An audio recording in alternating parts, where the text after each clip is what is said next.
Hi guys, welcome to the vlog.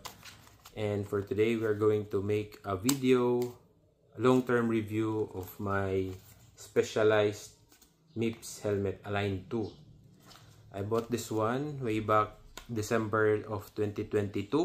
So 23, 4, 2 years plus na po siya. Okay, so anyway, so far, maganda yung condition ng helmet. Never been dropped. Linalaban ko siya once in a while.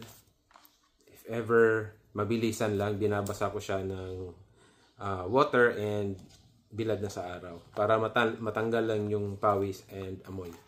Yung mga issues na naging problema ko dito sa helmet as of now ay yung crack dito sa front side. Actually, hindi naman siya crack sa helmet mismo. Sa coating siya nagka-crack. As well as sa back area. I hope you can see it clearly. And sa top area may crack na din. Siguro sa katagalan ng helmet. Kasi wala akong ibang helmet na pang road or gravel. Ito lang siya. So, gamit na gamit talaga yung helmet sa akin. Other issues, so far wala naman. Yung mechanism niya sa likod, still intact. Ayan. And as well as yung tri system nila, tri-fix and buckle, okay naman siya so far. Kung may sunglass slot lang sana yung helmet, perfect na for me. So I think that's it.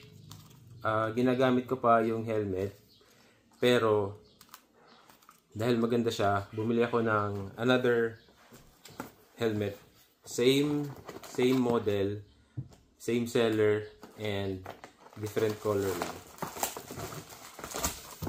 Quick unboxing. This is the perfect timing for a quick unboxing of the helmet.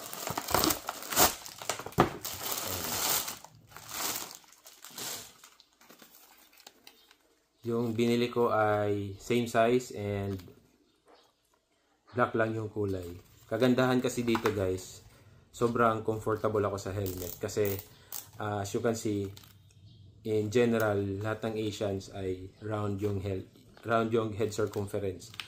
So kagandahan dito, yung fitting ng helmet ay round fit. Intended for Asians. Kasi yung iba, European, like sa sweet protection na helmet, European siya, parang pa-oblong yung fitting ng helmet. So kagandahan sa Specialized Align 2 na round fit ay intended for Asian sizing na head circumference. Anyway, I think that's it guys. Test fit natin.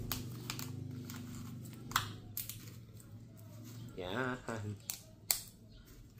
So, may pang-alternate na ako sa color white na helmet. If ever masira na talaga to, working pa naman siya, pero if ever masira na, for sure I will buy another one.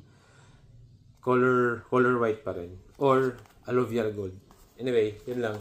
Thank you guys. Ride safe. Bye-bye.